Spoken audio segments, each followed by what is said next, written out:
सियावर रामचंद्र जी की जय।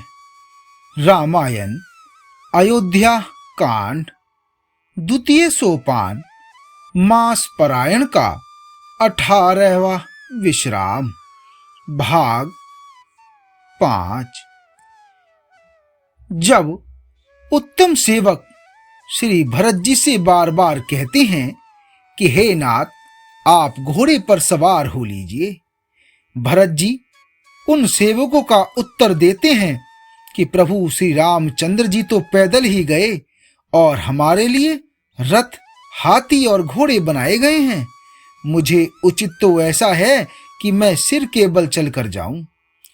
सेवक का धर्म सबसे कठिन होता है। भरत जी की दशा देखकर और कोमल वाणी सुनकर सब सेवक गण ग्लानि के मारे गले जा रहे हैं। प्रेम में उमंग उमंग कर सीताराम सीताराम कहते हुए भरत जी ने तीसरे पहर प्रयाग में प्रवेश किया। उनके चरणों में छाले कैसे चमकते हैं, जैसे कमल की कली पर ओस की बूंदें चमकती हों। भरत जी आज पैदल ही चलकर आए हैं, यह संदेश सुनकर सारा समाज दुखी हो गया। जब भरत जी ने यह पता पा लिया कि सब लोग स्नान कर चुके, तब त्रिवेणी पर आकर उन्हें प्रणाम किया। फिर विधि पूर्वक गंगा यमुना के श्वेत और श्याम जल में स्नान किया और दान देकर ब्राह्मणों का सम्मान किया। श्याम और सफेद यमुना जी और गंगा जी की लहरों को देखकर श्री भरत जी का शरीर पुलकित हो उठा और उन्होंने हाथ जोड़कर कहा कि हे तीर्थराज, आप समस्त कामनाओं को पूर्ण करने वाले हैं। आपका प्रभाव वेदों में प्रसिद्ध और संसार में प्रकट है। मैं अपना धर्म न मांगने का क्षत्रिय धर्म त्याग कर आपसे भिक्षा मांगता हूं। आर्त मनुष्य कौन सा कुकर्म नहीं करता।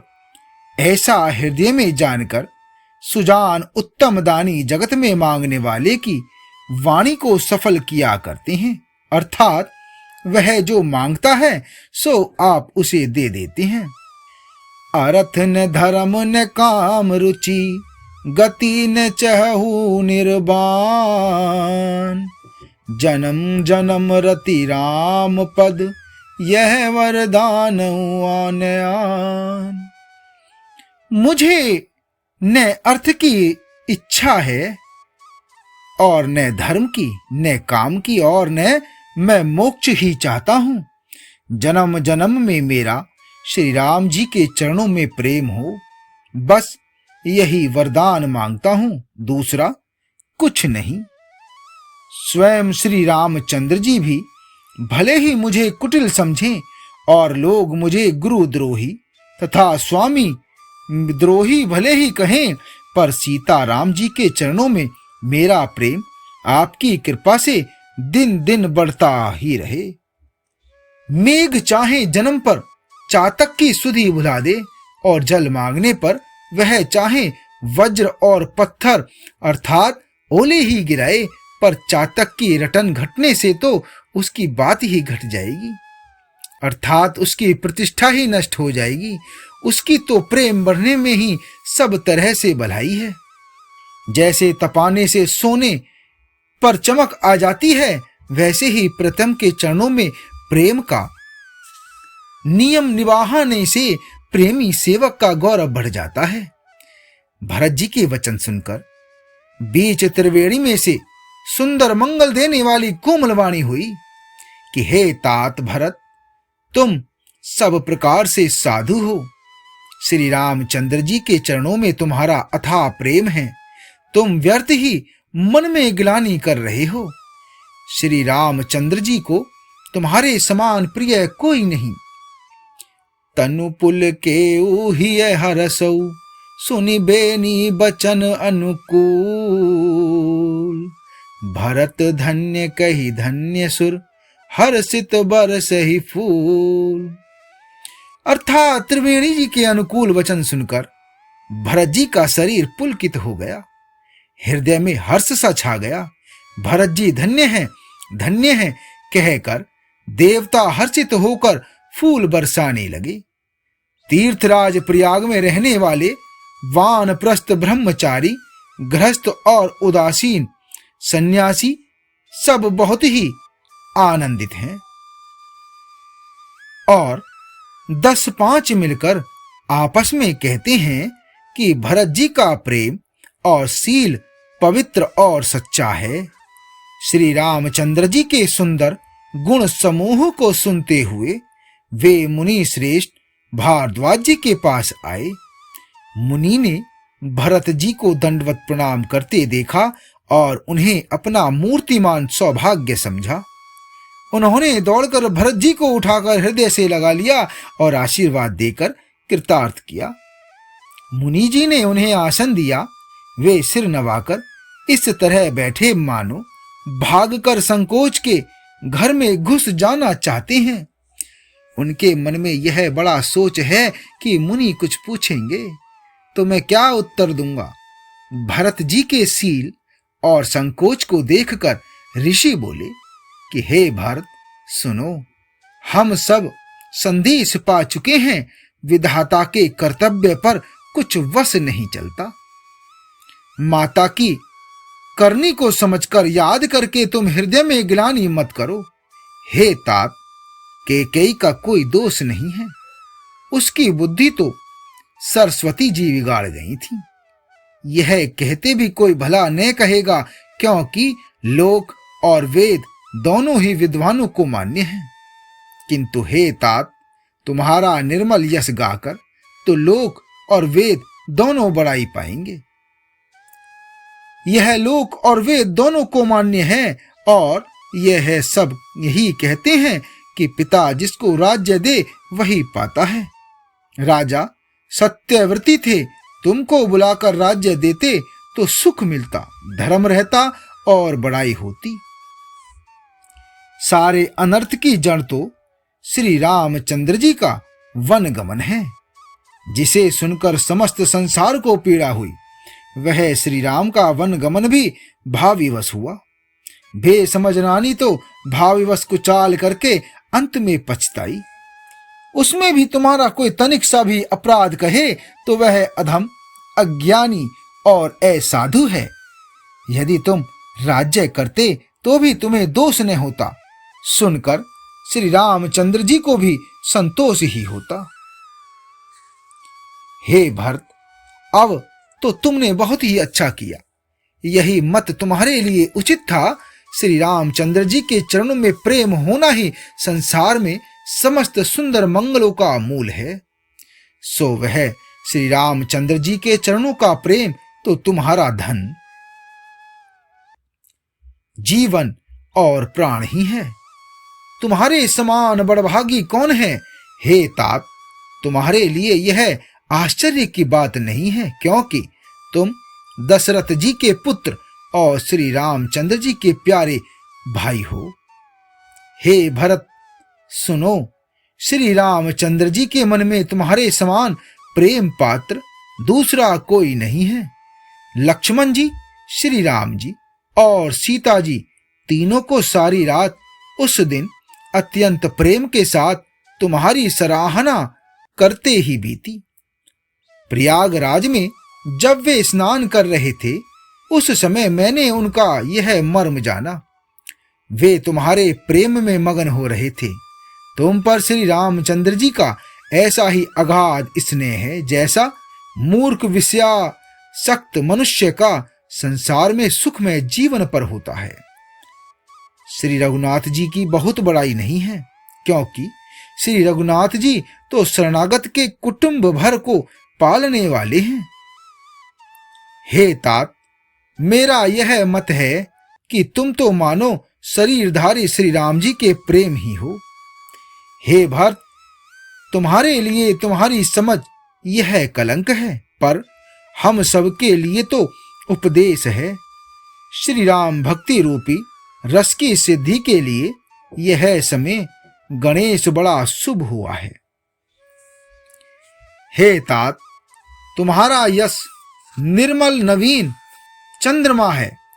श्री रामचंद्र जी के दास कुमुद और चकोर वह चंद्रमा तो प्रतिदिन अस्त होता और घटता है, जिससे कुमुद और चकोर को दुख होता है, परंतु यह तुम्हारा यश रूपी चंद्रमा सदा उदय रहेगा, कभी अस्त होगा ही नहीं। जगत रूपी आकाश में यह घटेगा नहीं, वरन दिन दिन दूना होगा।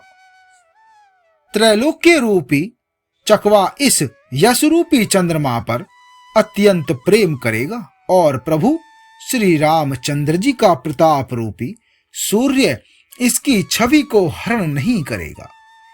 यह चंद्रमा रात दिन सदा सब किसी को सुख देने वाला होगा। कैकेयी का कुकुर्म रूपी राहु इसे ग्रास नहीं करेगा। यह चंद्रमा श्री रामचंद्र जी के सुंदर प्रेम रूपी अमृत से पूर्ण है। यह गुरु के अपमान रूपी दोष से दूषित नहीं है। तुमने इस यश रूपी चंद्रमा की सृष्टि करके पृथ्वी पर भी अमृत को सुलभ कर दिया। अब श्री राम जी के भक्त इस अमृत से तृप्त हो लें। राजा भगीरथ गंगा जी को लाए, जिन गंगा जी का स्मरण ही संपूर्ण सुंदर मंगलों की खान है। श्री दशरथ जी के गुण समूहों का तो वर्णन ही नहीं किया जा सकता। अधिक क्या, जिनकी बराबरी का जगत में कोई नहीं है। जिनके प्रेम और संकोच के वश में होकर स्वयं सच्चिदानंद घन भगवान श्री राम आकर प्रकट हुए, जिन्हें श्री महादेव जी अपने हृदय के नेत्रों से कभी अघा कर नहीं देख पाए, अर्थात जिनका स्वरूप हृदय में देखते देखते शिव जी कभी तृप्त नहीं हुए, परंतु उनसे भी बढ़कर तुमने कीर्ति रूपी अनुपम चंद्रमा को उत्पन्न किया, जिसमें श्री राम प्रेम ही हिरण के चिन्ह के रूप में बसता है। हे तात, तुम व्यर्थ ही हृदय में गिरानी कर रहे हो। पारस पाकर भी तुम दरिद्रता से डर रहे हो। हे भरत, सुनो, हम झूठ नहीं कहते, हम उदासीन हैं, किसी का पक्ष नहीं करते। तपस्वी हैं, किसी की मुंह देखी नहीं कहते, और वन में रहते हैं, किसी से कुछ प्रयोजन नहीं रखते। सब साधनों का उत्तम फल हमें लक्ष्मण जी, श्री राम जी और सीता जी का दर्शन प्राप्त हुआ। सीता लक्ष्मण सहित श्री राम दर्शन रूप उस महान फल का परम फल यह तुम्हारा दर्शन है। प्रयागराज समेत हमारा बड़ा भाग्य है। हे भरत, तुम धन्य हो, तुमने अपने यश से जगत को जीत लिया। ऐसा कहकर मुनि प्रेम में मग्न हो गए। सुनि मुनि वचन सभासद हर से, साधु सराहि सुमन सुरबर से। धन्य धन्य धुनि गगन पयागा, सुनि सुनि भरत मगन अनुरागा। भारद्वाज मुनि के वचन सुनकर सभासद हर्षित हो गए। साधु साधु कहकर सराहना करते हुए देवताओं ने फूल बरसाए। आकाश में और प्रयागराज में धन्य धन्य की ध्वनि सुन सुनकर भरत जी प्रेम में मगन हो रहे हैं। भरत जी का शरीर पुलकित है, हृदय में श्री सीताराम जी हैं और कमल के समान नेत्र प्रेमा अश्रुओं के जल से भरे हैं। वे मुनियों की मंडली को प्रणाम करके गदगद वचन बोले। मुनियों का समाज है और फिर तीर्थराज प्रयाग है। यहाँ सच्ची सौगंध खाने से भी भरपूर हानि होती है। इस स्थान में यदि कुछ बनाकर कहा जाए तो इसके समान कोई बड़ा पाप और नीचता न होगी। मैं सच्चे भाव से कहता हूं, आप सर्वज्ञ हैं और श्री रघुनाथ जी हृदय के भीतर की जानने वाले हैं।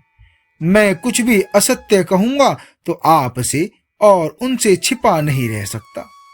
मुझे माता कैकेयी की करनी का कुछ भी सोच नहीं, और न मेरे मन में इसी बात का दुख है कि जगत मुझे नीच समझेगा। न यही डर है कि मेरा परलोक बिगड़ जाएगा, और न पिताश्री के मरने का ही मुझे शोक है, क्योंकि उनका सुंदर पुण्य और सुयश विश्व भर में सुशोभित है। उन्होंने श्री राम लक्ष्मण सरीखे पुत्र पाए। फिर जिन्होंने श्री रामचंद्र जी के विरह में अपने क्षण भंगुर शरीर को त्याग दिया, ऐसे राजा के लिए सोच करने का कौन प्रसंग है। सोच इसी बात का है कि श्री राम जी, लक्ष्मण जी और सीता जी के चरणों के बिना ज्योति के मुनियों का वेश बनाए वन में फिरते हैं। वे वल्लकल वस्त्र पहनते हैं, फलों का भोजन करते हैं, पृथ्वी पर कुश और पत्ते बिछाकर सोते हैं और वृक्षों के नीचे निवास करके नित्य सर्दी गर्मी वर्षा और वायु सहते हैं। इसी दुख की जलन से निरंतर मेरी छाती जलती रहती है। मुझे न दिन में भूख लगती है, न रात को निद्रा आती है। मैंने मन ही मन समस्त विश्व को खोज डाला, पर इस कुरोग की औषध कहीं नहीं है। माता का कुमत पापों का मूल बढ़ई है, उसने हमारे हित का वसूला बनाया। उससे कलह रूपी कुकाठ का कुयंत्र बनाया और 14 वर्ष की अवधि रूपी कठिन कुमंत्र पढ़कर इस यंत्र को गाड़ दिया। यहां माता का को विचार बढ़ई है, भरत को राज्य वसूला है, राम का वनवास कुयंत्र है और 14 वर्ष की अवधि कुमंत्र है। मेरे लिए उसने यह सारा कुठाट रचा और सारे जगत को 12 बाट छिन्न भिन्न करके नष्ट कर डाला। यह कुयोग श्री रामचंद्र जी के लौट आने पर ही मिट सकता है और तभी अयोध्या बस सकती है, दूसरे किसी उपाय से नहीं। भरत जी के वचन सुनकर मुनि ने सुख पाया और सभी ने उनकी बहुत प्रकार से प्रशंसा की। मुनि ने कहा कि हे तात, अधिक सोच मत करो, श्री रामचंद्र जी के चरणों का दर्शन करते ही सारा दुख मिट जाएगा। इस प्रकार मुनि श्रेष्ठ भारद्वाज जी ने उनका समाधान करके कहा, अब आप लोग हमारे प्रेम प्रिय अतिथि बनिए और कृपा करके कंदमूल फल फूल जो कुछ हम दे स्वीकार कीजिए। मुनि के वचन सुनकर भरत के हृदय में सोच हुआ कि वह बैमों का बड़ा बेढब संकोच आ पड़ा। फिर गुरुजनों की वाणी को महत्वपूर्ण आदरणीय समझकर चरणों की वंदना करके हाथ जोड़कर बोले कि हे नाथ, आपकी आज्ञा को सिर चढ़ाकर उसका पालन करना यह हमारा परम धर्म है। भरत जी के ये वचन मुनि श्रेष्ठ को मन के अच्छे लगे। उन्होंने विश्वास पात्र सेवकों और शिष्यों को पास बुलाया और कहा कि भरत की पहुनई करनी चाहिए, जाकर कंदमूल और फल लाओ। उन्होंने हे नाथ बहुत अच्छा कहकर सिर नवाया और तब वे बड़े आनंदित होकर अपने अपने काम को चल दिए। मुनि को चिंता हुई कि हमने बहुत बड़े अतिथि को न्योता है, अब जैसा देवता हो वैसी ही उसकी पूजा भी होनी चाहिए। यह सुनकर रिद्धियां और अणिमादि सिद्धियां आ गईं और बोली कि हे गोसाई, जो आपकी आज्ञा हो सो हम करें। मुनिराज ने प्रसन्न होकर कहा, छोटे भाई शत्रुघ्न और समाज सहित भरत जी श्री रामचंद्र जी के विरह में व्याकुल हैं। इनकी आतिथ्य सत्कार करके इनके श्रम को दूर करो। रिद्धि सिद्धि ने मुनिराज की आज्ञा को सिर चढ़ाकर अपने को बड़भाग्नि समझा। सब सिद्धियां आपस में कहने लगी कि श्री रामचंद्र जी के छोटे भाई भरत ऐसे अतिथि हैं जिनकी तुलना में कोई नहीं आ सकता। अतः मुनि के चरणों की वंदना करके आज वही करना चाहिए जिससे सारा राज समाज सुखी हो। ऐसा कहकर उन्होंने बहुत से सुंदर घर बनाए, जिन्हें देखकर विमान भी विलखते हैं अर्थात लजा जाते हैं। घरों में बहुत से भोग, इंद्रियों के विषय और ऐश्वर्य ठाट बाट का सामान भरकर रख दिया, जिन्हें देखकर देवता भी ललचा गए। दासी दास सब प्रकार की सामग्री लिए हुए मन लगाकर उनके मनों को देखते रहते हैं, अर्थात उनके मन की रुचि के अनुसार करते रहते हैं।